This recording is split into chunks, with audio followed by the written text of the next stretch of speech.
Ceci est un livre audio autogénéré par Google. Collection auto, biographie éducation. Si l'éducation, à l'âge de la société de la connaissance et de la formation tout au long de la vie, est politiquement et socialement l'affaire de tous, elle est de plus en plus dans les injonctions collectives, dans les représentations individuelles et dans la réalité des trajets de formation, l'affaire de chacun. La collection, auto, biographie éducation se donne pour objet de montrer comment les parcours éducatifs contemporains se singularisent dans des histoires individuelles, et comment les individus investissent biographiquement les épisodes et les expériences d'apprentissage et de formation. Conçue pour réunir des collaborations internationales, la collection accueille des ouvrages, témoignages, essais, travaux de recherche collectifs, ouverts à la diversité des approches et des points de vue. La collection auto-biographie éducation est dirigée par Christine Delory Momberger Sorbonne Paris Nord, Maria da Conceição Passeggi, UFRN Natal Brésil, Eliseu Clementino de Souza, UNEB Salvador de Bahia Brésil. La collection est partenaire de la collection brésilienne Pesquisa Auto, Biográfica e Educação aux éditions EDUFRN Paulus Brésil sous la même direction et de la collection argentine. Narrativa, Autobiografia y Education aux éditions LPPCLACSON Argentine, sous la direction de Daniel Hugo Suarez, UBA Buenos Aires Argentine. Remerciements. Les auteurs tiennent à remercier pour son soutien l'Association des anciennes élèves de la Légion d'honneur, AAELH, et l'ensemble des anciennes élèves interviewées, sans qui cet ouvrage n'aurait pas pu exister. Ce livre est dédié tout particulièrement aux membres de nos familles, à nos amis et amis qui ont compté dans nos années de pension et d'anciennes élèves de la LH. Préface. Ce n'est pas parce qu'un sujet vous tient à cœur que l'on en fait un livre intéressant. Lorsque deux anciennes demoiselles de la Légion d'honneur ont décidé de raconter ce qu'avait été leur scolarité, des années 1960 aux années 1980, dans ce pensionnat pas comme les autres, elles auraient pu se limiter à témoigner de cette expérience qui avait été pour elles particulièrement éprouvante, à écrire un livre à charge. Or c'est justement ce qu'elles n'ont pas voulu faire. En sociologue, elles se sont donné comme objectif d'analyser comment l'institution fonctionnait et ce qu'avait été l'expérience des autres pensionnaires, quitte à découvrir que, pour certaines d'entre elles, elle avait été très différente de la leur et même parfois très positive. Mais ce n'est pas là le seul apport des 50 entretiens approfondis qu'elles ont réalisés auprès d'anciennes pensionnaires. Un autre est aussi de savoir ce qu'elles sont devenues, en quoi cette socialisation très particulière a influé sur leurs choix ultérieurs. À travers une typologie qu'elles illustrent par des exemples significatifs, elles montrent la grande diversité des parcours. Depuis celui qui est en parfaite conformité avec le modèle inculqué jusqu'à celui dont le récit intégral figure en annexe et qui n'est pas sans rappeler l'histoire de la demoiselle de la Légion d'honneur, la bande dessinée d'Annie Gutzinger et Pierre Christine, en passant par ceux qui sont semblables au parcours d'autres femmes de la même génération. Se refusant à tout déterminisme simpliste, elles ont essayé aussi bien de comprendre ce que les maisons de la Légion d'honneur avaient fait aux femmes qui y avaient été élevées, que ce que ces femmes avaient fait de cette éducation. Mais le livre ne vaut pas que par la qualité de cette enquête, et l'objectivité avec laquelle elle a été conduite.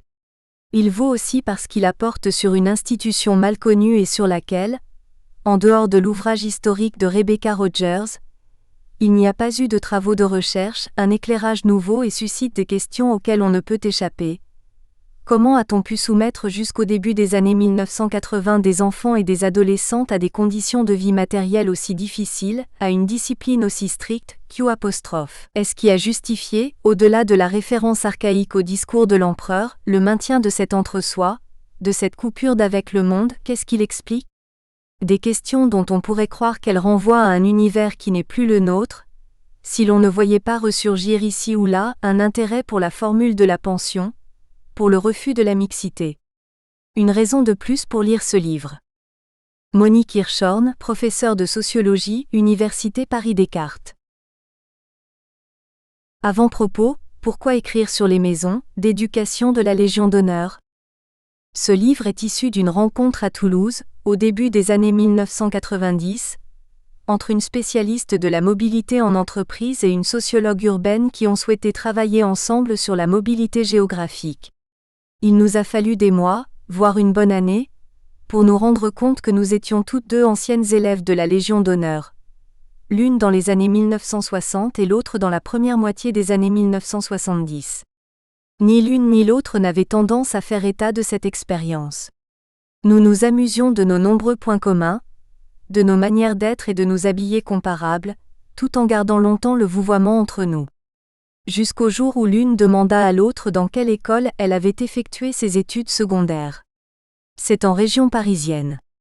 Tu ne dois pas connaître, c'est assez spécial, fut la réponse. Lorsqu'il s'avéra qu'il s'agissait de la Légion d'honneur, beaucoup de choses s'éclaircirent. La complicité entre nous devint encore plus grande, d'autant que nos contextes professionnels et même amicaux n'incitaient guère à s'épancher sur cette expérience. À partir de ce moment, nous avons beaucoup échangé sur notre enfance, notre famille et notre éducation.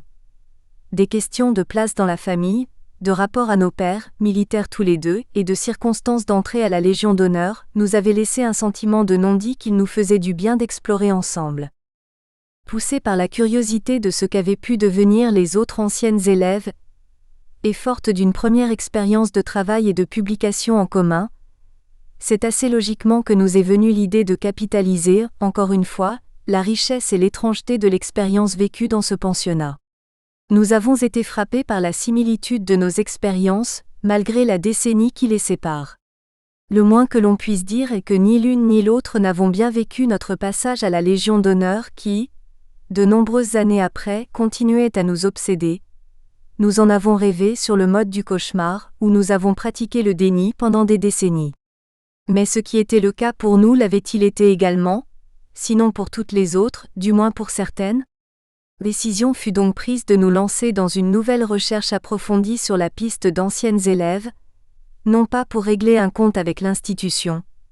Nous n'en sommes plus là, mais pour découvrir avec curiosité le devenir de nos compagnes, comme on nous appelait, de comprendre si possible l'influence que ce pensionnat a eue sur leur vie ultérieure de femmes, dans toute sa diversité, de découvrir ce que les anciennes élèves sont devenues, si elles ont continué dans la voie tracée par l'école ou si elles n'ont pas su quoi en faire. Tout cela pour elles comme pour nous, pour pouvoir faire face à cette histoire, la réassumer. La sociologie, à laquelle nous étions toutes les deux formées, pouvait nous aider à comprendre cette diversité. À notre connaissance, jamais ce travail n'avait été réalisé, malgré la relative célébrité de cet internat pas comme les autres, plus souvent objet de fantasmes ou de récits hagiographiques que de réelle analyse.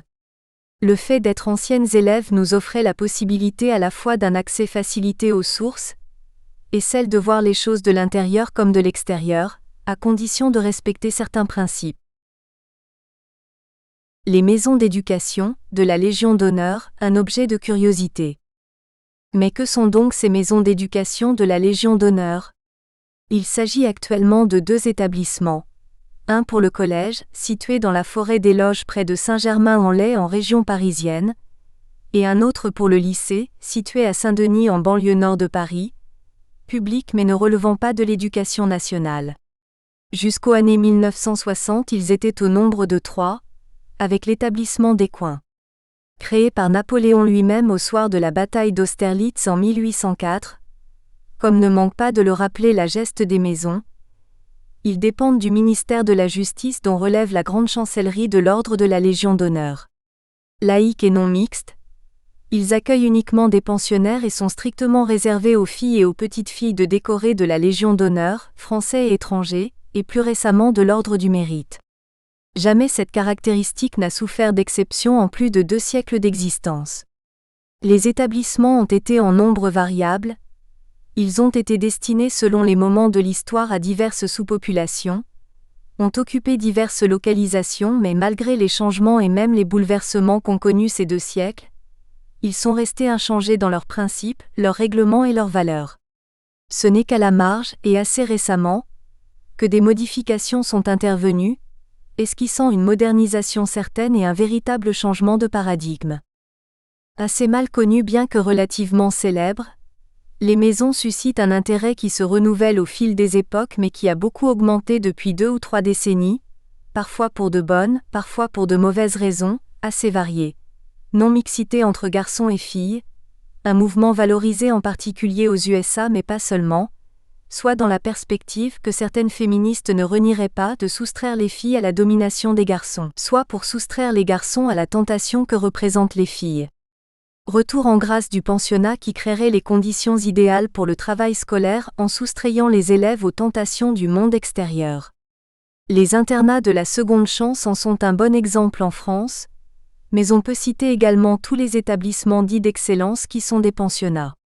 La Légion d'honneur suscite de l'intérêt car elle est présentée et perçue comme un internat d'excellence, différent des établissements qui se revendiquent comme tels, établissements qui rencontrent un succès important et sont souvent soutenus au niveau pédagogique, comme le montre un article paru en 2016 dans la Revue française de pédagogie. Les valeurs d'éducation transmises dans ces établissements sont donc aujourd'hui plus largement partagées par les éducateurs ou les enseignants intéressés par les bienfaits de ces modèles d'éducation en internat, à destination d'un public d'adolescents ou de jeunes adultes, par exemple dans le secteur de la formation professionnelle. Les valeurs éducatives de l'internat trouvent également auprès des parents une attention renouvelée, en référence au film « Le cercle des poètes disparus ». Parallèlement et plus étonnamment se développe auprès d'un public plus jeune un certain engouement pour les valeurs d'éducation en internat par les lectures des aventures d'Harry Potter où la quête d'une vie rêvée et fantastique en collectivité est associée au partage de valeurs communes d'un réseau d'appartenance. La Légion d'honneur connaît d'ailleurs depuis quelque temps un afflux de candidates qui n'a pas toujours été au rendez-vous. En 2011, on pouvait lire par exemple dans le magazine L'Étudiant que, en seconde, il y a eu presque 400 demandes cette année, pour environ 55 places, en plus des places réservées aux élèves du Collège des Loges NDLR. Et que la Grande Chancellerie, qui gère les deux maisons, a désormais plus de demandes pour les internats que pour le célèbre ruban rouge de la Légion d'honneur. Ce n'était pas le cas dans les années 1960 ou 1970 où, selon les classes, entre un peu moins de la moitié et près de 90% des candidatures étaient acceptées. Rien d'étonnant alors que ces maisons aient fait ou fassent l'objet de nombreux articles dans la presse, de documentaires ou de reportages à la télévision, d'œuvres de fiction ou de livres de souvenirs. Ils témoignent de l'intérêt vivace dont elles bénéficient.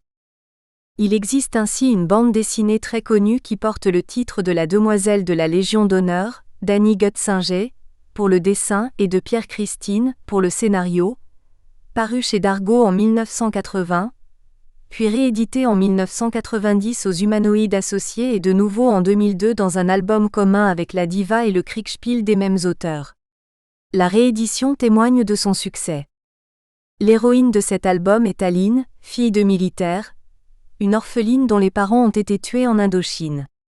Entrée à la maison de la Légion d'honneur de Saint-Denis, c'est-à-dire au lycée, elle vit mal la sévérité de la discipline, à peine adoucie par l'amitié de quelques compagnes. Ayant eu l'audace de rédiger, clandestinement, un journal intime, elle est dégradée. Juste après le baccalauréat, elle est invitée à un bal au cercle militaire de Versailles, où elle fait connaissance d'un jeune officier qu'elle épouse rapidement. À partir de là, sa vie, sa conduite, dépendent entièrement de ce que lui dicte son mari et la famille aristocratique de celui-ci, jusqu'à ce qu'elle décide de se prendre en main elle-même. Cet album a largement contribué à la notoriété de la Légion d'honneur, dans la mesure où il est l'un des plus connus de l'histoire de la bande dessinée des bouillonnantes années 1970, comme le soulignait Le Figaro à la mort de la dessinatrice en 2017.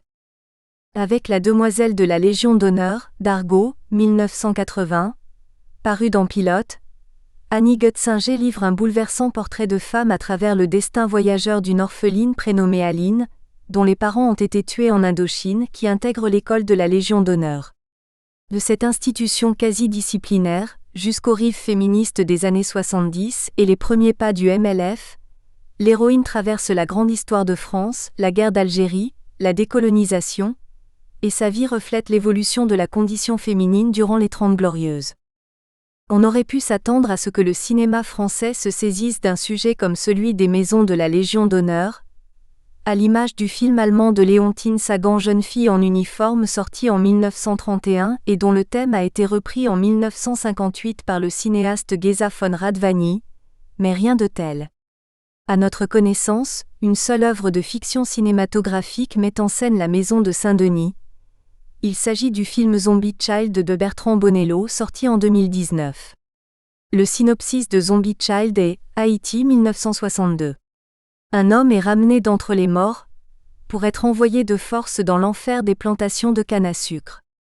55 ans plus tard, au prestigieux pensionnat de la Légion d'honneur à Paris, une adolescente haïtienne confie à ses nouvelles amies le secret qui hante sa famille. Elle est loin de se douter que ces mystères vont persuader l'une d'entre elles, en proie à un chagrin d'amour, à commettre l'irréparable. L'affiche donne en effet la première place aux jeunes pensionnaires puisque ce sont deux d'entre elles qui y figurent, alors que le fond reste flou à l'exception d'une vague silhouette. Ce film ne peut qu'interroger quiconque s'intéresse de près aux maisons de la Légion d'honneur. Sa réception est restée modeste, les critiques n'étant pas toutes d'accord sur l'intérêt du film. La question que l'on peut se poser est de comprendre pourquoi le cinéaste a situé l'action à la Légion d'honneur. Il s'en est expliqué dans le dossier de presse. Comment avez-vous trouvé le pensionnat de la banlieue parisienne, où étudient Fanny et ses amis? Et pourquoi ce choix? Très simplement, en faisant des recherches en ligne sur les pensionnats de jeunes filles aujourd'hui en France. Ce lieu existe. Il s'appelle la Maison d'éducation de la Légion d'honneur et se situe à Saint-Denis. Quelque part, la réalité a dépassé mes attentes fictionnelles. Tout ce que je montre est exact. Les salles, les uniformes, l'excellence, le mélange d'architecture moderne et ancienne, la révérence, le parc. Quand j'ai appris que ce lycée public avait été fondé par Napoléon en même temps, ou presque, qu'a eu lieu l'indépendance d'Haïti, je n'ai pu être que frappé par l'écho avec mon projet. C'est un décor auquel le cinéma fait souvent appel. Il est plus rare en revanche qu'il soit montré pour lui-même. Je crois que la direction n'y a pas été insensible. La critique du Monde comme celle de Libération souligne la dimension politique de ce choix. Cette mémoire historique sourde bien des façons, des générations plus tard au sein du pensionnat francilien de jeunes filles. À commencer par la présence de Mélissa, dont les parents ont combattu la dictature de Duvalier, dans cet établissement fondé par un Napoléon Ier revenu sur cet acquis de la Révolution que fut l'abolition de l'esclavage, ce que rappelle Boucheron dans son cours. Le XIXe siècle a achevé la Révolution. Mais aussi dans un devenir zombie qui caractérise, au sein d'un tel établissement, la formation des élites françaises. L'uniformisation, le strict code de conduite, l'exigence de réussite imposée aux pensionnaires les pousse à se ménager, en guise de défoulement, une existence parallèle et nocturne, dans les recoins les plus secrets du lycée. Le Monde. Le réalisateur déroule un film intrinsèquement politique et habile, délicat, tout de rides vêtus, ceux adolescents, les réunions clandestines, scolaires, les révérences et tenues exigées ou mystiques, la pratique du vaudou, religion syncrétique et emblème socioculturel d'une histoire coloniale, Libération. À l'évidence, aucun autre établissement que la Légion d'honneur n'aurait pu tenir un tel rôle. Entouré d'une sorte de mystère, isolé de son environnement, objet de fantasme, offrant des espaces propices à des scènes spectaculaires, le grand escalier monumental, le cloître et surtout la salle de dessin, immense pièce peuplée de bustes et de statues en plâtre comme autant de fantômes qu'éclairent les bougies apportées par les élèves, il était tout trouvé. Par ailleurs, les médias consacrent souvent des articles aux maisons de la Légion d'honneur, en les présentant soit comme une curiosité, un internat pas comme les autres, soit comme une école d'élite ou d'excellence. Les articles ou reportages, véritables marronniers, sont un peu plus fréquents à des moments où se posent publiquement certaines questions, par exemple la mixité à l'école ou le port de l'uniforme. Les maisons de la Légion d'honneur sont plus spécifiquement convoquées à l'occasion de débats de société, mais l'intérêt pour elles ne se dément jamais. Le quotidien Le Figaro ou l'hebdomadaire Figaro Madame en particulier en font depuis des décennies un sujet régulier, mais d'autres journaux ou magazines aussi, qu'ils soient économiques Les Échos ou féminins, Elle, Marie-Claire. Les articles sont le plus souvent élogieux, voire dithyrambiques, dans la presse de droite, gentiment ironiques dans la presse progressiste, ainsi dans le magazine 21 qui titre son article « Les filles de la Légion », et vaguement critiques dans la presse de gauche, telle est Ops, qui souligne essentiellement le caractère inéquitable du mode d'accession et même le prix de la pension comparé aux établissements de l'enseignement public, quand elle ne s'attache pas tout simplement au pas de François Mitterrand et à son intérêt marqué pour ce pensionnat. Bien sûr, ils sont rédigés dans un sens qui sert la ligne éditoriale et donc idéologique du média. Lorsque les sites comportent des forums, le moins que l'on puisse dire est que les discussions reflètent des points de vue très différents entre eux. De même, la diffusion d'un reportage sur l'aristocratie dans l'émission Ça se discute, sur France 2 en 2005, dans lequel intervenait une ancienne élève de la Légion d'honneur, a suscité des débats houleux sur ce que représentait cette dernière. La presse professionnelle de l'éducation fournit des informations sur l'offre éducative et réalise des classements des établissements scolaires, d'où son intérêt pour un établissement tel que la Légion d'honneur, à l'image du magazine L'étudiant déjà cité ou de cet article de 2011 paru dans EducPro, qui appartient d'ailleurs au même groupe de presse, qui se demande pourquoi les candidatures sont devenues si nombreuses à l'entrée des maisons de la Légion d'honneur. Il va sans dire que, pour réaliser un reportage journalistique et a fortiori télévisé sur les maisons d'éducation de la Légion d'honneur, comme pour un film, il faut obtenir l'autorisation expresse non seulement des établissements en question mais aussi de la grande chancellerie dont ils dépendent. On est donc autorisé à penser que ces autorisations ne sont pas données à tous. C'est ce qu'explique Gwen Dubourg-Toumieux, journaliste de la revue Le 21 déjà citée. Pourtant habitué des milieux fermés, il avait découvert en 2012 l'existence de la maison d'éducation de la Légion d'honneur de Saint-Denis. Il s'y était intéressé à la faveur de la réalisation d'une enquête sur l'entre-soi de la grande bourgeoisie.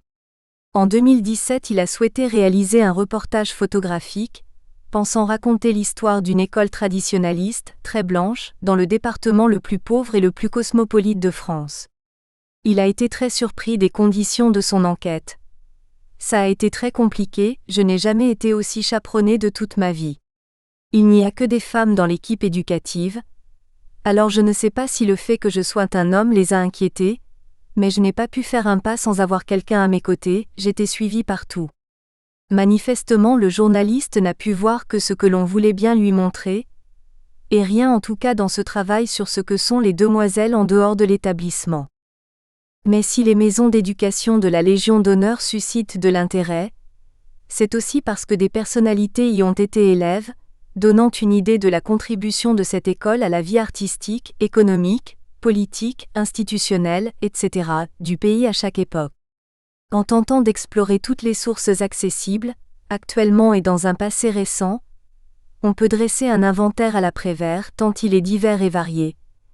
L'écrivaine et journaliste Geneviève Dorman, pensionnaire à la Légion d'honneur au milieu des années 1940, qui se fera exclure de l'institution pour y avoir fait entrer clandestinement un livre de Colette, alors à l'Index, qui, lors d'une interview donnée à Bernard Pivot, Antenne 2, à L', occasion de la sortie de son livre Maïkil-Ange, en 1977, dit « J'aime l'insolence.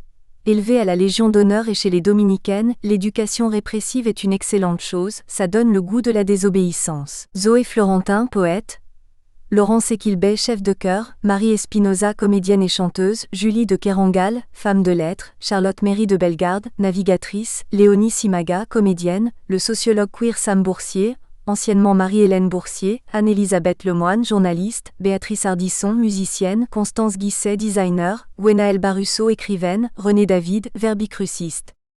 Cas un peu particulier, il n'est devenu public que récemment. L'écrivaine, enseignante et chroniqueuse Mazarine Pinjot, mention qui est apparue sur certaines de ses notices biographiques. Quel autre établissement scolaire aurait pu garder un silence aussi complet sur ce secret qui ne l'était pas pour tout le monde? N'oublions pas qu'en tant que chef de l'État, François Mitterrand était également grand maître de l'ordre de la Légion d'honneur. Le site internet des maisons de la Légion d'honneur, à la création soignée et dynamique, contribue largement à alimenter l'intérêt qu'elle suscite, tout comme celui de l'Association amicale des anciennes élèves des maisons d'éducation de la Légion d'honneur, AAEMELH. Il existe quelques ouvrages pour enfants qui mettent en scène une petite élève de la Légion d'honneur, comme celui de Tétrilby, Ricky, demoiselle de la Légion d'honneur, paru pour la première fois en 1954 et réédité en 2000 par les éditions du Triomphe, un roman édifiant pour les petites filles où tout est pour le mieux dans le meilleur des mondes, Ricky ayant bien de la chance d'avoir intégré une aussi belle école. Ricky est une courte série qui met en scène une petite fille dans différentes situations, comme les Martine à la même époque, bien plus connues. Mais la diffusion de la série des Ricky est restée tellement confidentielle qu'elle n'a sans doute pas permis de renforcer l'intérêt pour la Légion d'honneur de la part du grand public. Plus près de nous est paru en 2013 aux éditions Mayme un ouvrage pour la jeunesse de Gwenaëlle Barusso-Robert intitulé Héloïse, pensionnaire à la Légion d'honneur, une jeune fille pauvre, rebelle et pieuse, dans une série sur les demoiselles de l'Empire. Les romans ou récits autobiographiques fondés sur des souvenirs d'anciennes élèves pourraient, s'ils étaient largement diffusés et médiatisés, renforcer cet intérêt. Mais le moins qu'on puisse dire est qu'ils ne sont pas nombreux et sont restés confidentiels. Ainsi celui de l'ancienne censeur, le nom de la proviseure à l'époque, puis surintendante à partir de 1967 Hermine du Quédic de Kergualer, paru en 1979, tout à la gloire de l'institution, mais très peu diffusé. Ou le roman d'Elisabeth Karl, intitulé D'honneur et d'eau fraîche, paru aux éditions à vue d'œil en 2007, qui détaille la vie quotidienne à la maison d'éducation de la Légion d'honneur dans les années 1960 d'une façon émouvante. Il n'est qu'à mettre en parallèle le jour où la mère de l'auteur la laisse en pension et que la lourde porte se referme avec celui où elle-même accompagne sa mère en maison de retraite, refermant derrière elle aussi une porte, pour comprendre que le séjour à la Légion d'honneur a laissé une empreinte indélébile, une blessure qui ne s'est jamais refermée. Malgré l'intérêt certain que ce pensionnat suscite dans les médias, il n'a donc donné lieu qu'à de rares œuvres de fiction. Quant aux travaux sur l'institution elle-même, ils sont peu nombreux, soit quasi officiels comme l'ouvrage d'Hermine du Quédic dont il a été question et que l'on pourrait également classer ici, ou l'ouvrage collectif paru à l'occasion du bicentenaire de la création des maisons en 2004, ou encore un ouvrage récent paru assez confidentiellement, et dont une part des recettes générées doit revenir à l'association des anciennes élèves de la Légion d'honneur, intitulé Au-delà de uniforme, des filles d'aujourd'hui. Les maisons d'éducation de la Légion d'honneur en images, il s'agit d'un beau livre de photographies de Solène Perrault et Agnès Serbelot-Salagnac, toutes deux anciennes élèves, publié en 2012 aux éditions Les Carnets de l'Info. Il existe cependant un ouvrage de référence sur les maisons de la Légion d'honneur. Il s'agit du livre historique de Rebecca Rogers paru 1992, intitulé Les Demoiselles de la Légion d'honneur. Il porte sur la création et la vie de ces maisons tout au long. Nous espérons que vous avez apprécié cet aperçu. Pour continuer à écouter ce livre audio sur Google Play Livres, utilisez le lien dans la description de la vidéo.